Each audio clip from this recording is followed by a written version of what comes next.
I was 88 years old the day my life stopped belonging to me. No one asked what I wanted. They spoke in calm voices, used words like safety and what's best for you, as if I wasn't sitting right there listening.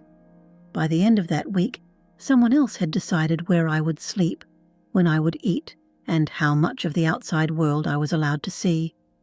People think you go to a nursing home because you're ready. Most of the time, you're not. Some people truly need that level of care, but too many people lose their voice long before they lose their strength. You go because the people you love are afraid of losing you, but no one talks about what it feels like to lose yourself first. I watched the door close behind my family that first night, and I realized something terrifying.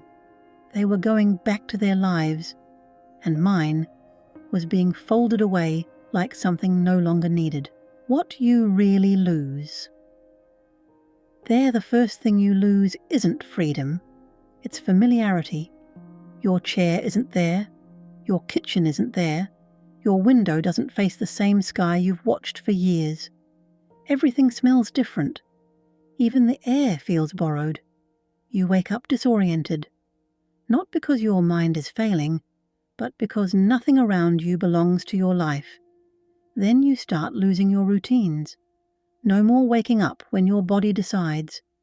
No more eating when you feel hungry. No more stepping outside just because the sun looks inviting.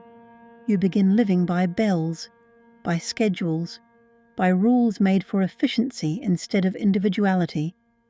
And slowly, you stop reaching for your own life. Your name slowly disappears. You become room 214, the one who needs help walking, the one who prefers tea instead of coffee. Staff changes. Faces blur together. You stop explaining who you used to be because no one has time to listen. And the most dangerous thing happens quietly. You start wondering if maybe this is all you are now, not a person with a lifetime of memories, just someone waiting for the next meal or the next medication. That's when many people begin to fade, not because their bodies are weak, because their sense of self has nowhere left to stand. The day I almost gave up, there was a morning when I didn't get out of bed. No one forced me to stay there.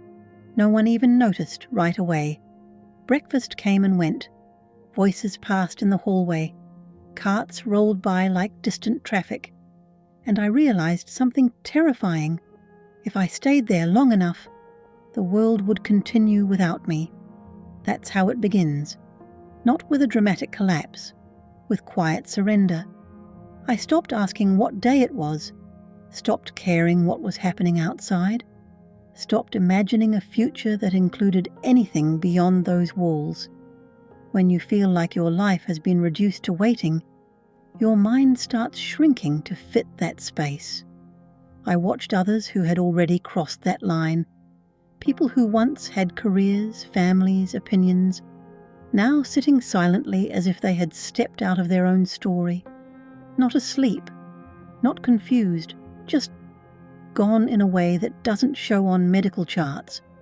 I remember thinking, if I don't do something, this place will not only hold my body, it will erase me.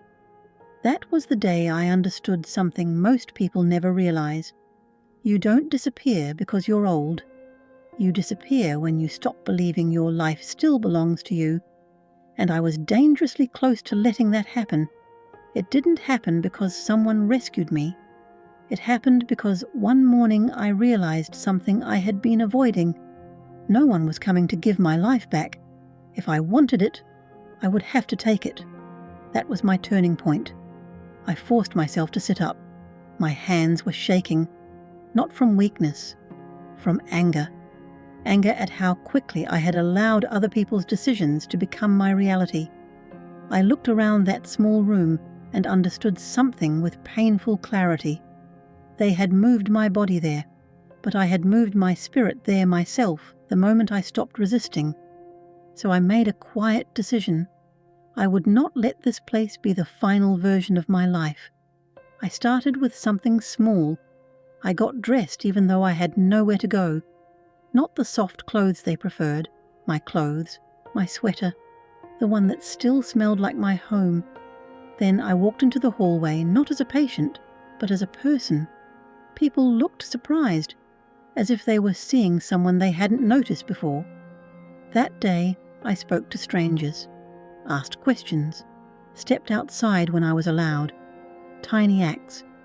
But they felt like rebellion, because every small decision was proof that I was still here, still thinking, still choosing, still alive in a way no institution could take from me. That was the day my life began to return. Not all at once, but enough to remind me that I hadn't disappeared yet. How I got my life back. Getting my life back didn't happen the day I stood up. It happened in the days that followed, when I kept choosing not to disappear. I began doing small things that reminded me I still had a say. I chose when to wake up instead of waiting to be woken. I chose what to wear even when no one else cared.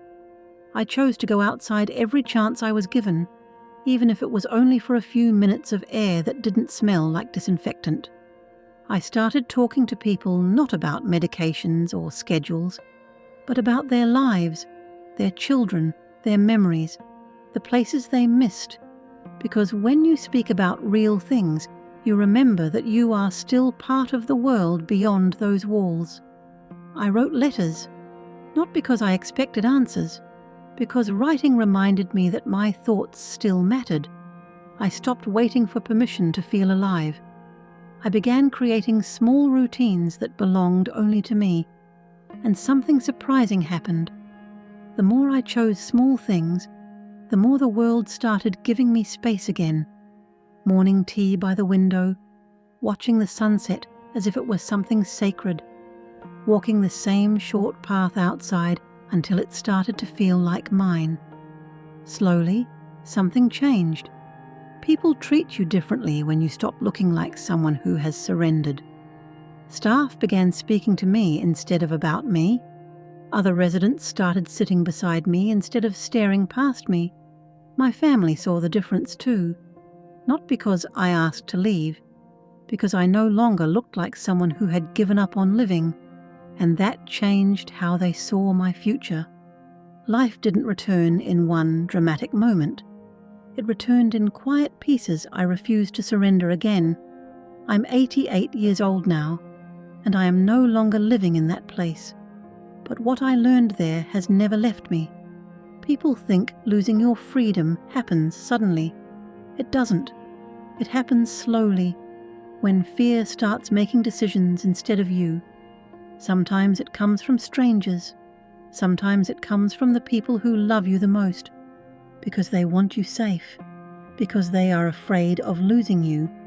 But safety without dignity is just a quieter way of disappearing. And if you're honest, you've probably felt your life shrink in small ways too. One day, someone may try to shrink your life for your protection. They will use gentle words, kind voices, promises that it's only temporary, and you will have to decide whether you are ready to let your world become smaller. I learned something most people never understand until it's too late. Your life doesn't end when your body gets weaker. It ends when you stop insisting that it still belongs to you. If you are still able to choose, choose. If you are still able to walk outside, go. If you are still able to say, "This is what I want," say it while your voice still carries weight. Because the most dangerous moment is not when others start deciding for you. It's when you begin believing they should. I was put in a nursing home because people were afraid of what might happen to me. I got my life back because I became more afraid of what would happen if I didn't. And that is the kind of fear that can save your life.